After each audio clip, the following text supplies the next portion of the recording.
এরকম অজস্র উদাহরণ ওনার আছে। তো উনি কিভাবে সবাইকে সংগ্রহ করতেন, যেমন সমস্ত স্কুলে যেতেন, রাস্তায় বাচ্চাদেরকে দেখলে ধরে ধরে নিয়ে আসতো, আসো কুচিকাচায় যাই। সবাই ভাবতো উনি তো ছেলে ধরা, কিভাবে আমরা কুচিকাচায় যাব।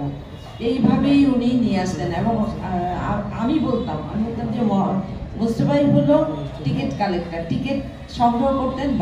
আর বড়াপা ছিলেন গাড়ির চালক, কুচিকাচার মেলার চালক ছিলেন সেলিনাপা।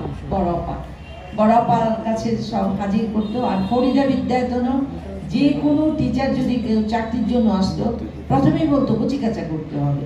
তো ওরা বলতো কুচিকাচাটা কি, যে যে মেলা, তো মেলা মানে তো ইতে বসা, সে তো বুঝে ইয়ে করতে পারতো না। বলে যে না, এই মেলা সেই মেলা না, এই মেলা হলো শিশু কিশোর প্রবীণ আবাল বৃদ্ধ বনিতার মেলা। এখানে আসলে শিশুরা বড়দের সান্নিধ্যে আসে, একে অপরের সাথে মৈত্রী গড়ে ওঠে, বন্ধুত্ব হয়, ওরা আনন্দের সৃষ্টিতে উল্লাসে ওরা মেতে ওঠে।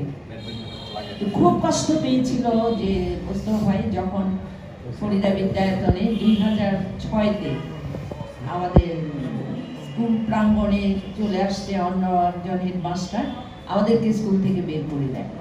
উনি কিন্তু স্কুলে কিছুতেই ঢুকতেন না। আমরা তখন জায়গা করে নিলাম, উনি আসতে পারতেন না। আমরা নিলাম তখন উর্দু সাফিয়া স্কুলে।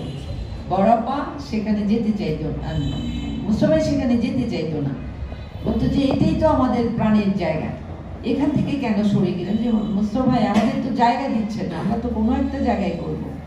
তারপরে আরো কষ্ট পেয়েছে, যেটা নাকি ওনার কলেজ প্রাঙ্গণ থেকে ওনাকে বহিষ্কার করা হলো, সেটাও ছিল ওনার জন্য খুব কষ্টের ব্যাপার। কিন্তু শেষ পর্যন্ত উনি বলতেন, জানিস আমি তো রাজাধিরাজ, আমি খাই দাই ঘুমাই, আমার কোনো চিন্তা নাই, তোর ভাবি সব কিছু করে।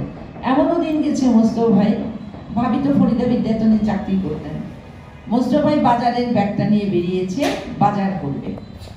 ভাবি তো বসে আছে, বাজারের সব জিনিসপত্র নিবে। সারাদিন পরে উনি সন্ধ্যাবেলা খালি ব্যাগটা নিয়ে ঘরে ঢুকতো, জিজ্ঞেস করতো বাজার কোথায়। গাড়ি ওইখানে এক বাচ্চা অসুস্থ, তাকে নিয়ে গেছি হাসপাতালে, বা কখনো বলতো ভর্তি হতে পারে নাই। এইভাবে উনি চলতেন। এবং ভাবি বলতো যে জানো, তারপর পাশের দোকান থেকে আমি চাউল আটা নিয়ে বাকি নিয়ে বাচ্চাদেরকে খাবার দিই। এই ছিল আমাদের মোস্তফা ভাই। সে জীবনে কিন্তু উনি অনেক কষ্ট পেয়েছে। এবং ওনার যে ভাই, যিনি ছোট ভাই, সে আবার আমার ক্লাসমেট ছিল।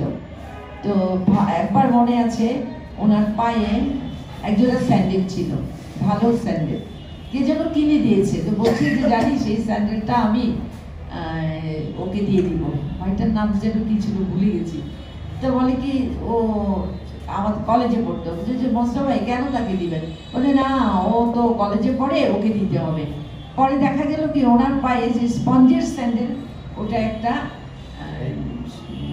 তার দিয়ে বেঁধে উনি এটা পরে বেড়াতেন, এটা পরেই উনি চলাচল করতো। এই সেই মোস্তফা ভাই, এমন একজন মানুষকে আমরা হারিয়ে ফেলেছি। আমার আজকে খুব ভালো লাগছে যে আমরা এই কুচিকাচার মেলায় ওনার জন্য যে এই প্রোগ্রামটা করতে যাচ্ছি। এবং সেখানে মোস্তফা ভাই তো শিশুদের মাঝে বেঁচে থাকতো, শিশুরা ওরা খুশিও হবে, ভালো হবে, উনি স্বমহিমায় বেঁচে থাকবেন সবাই মাঝে।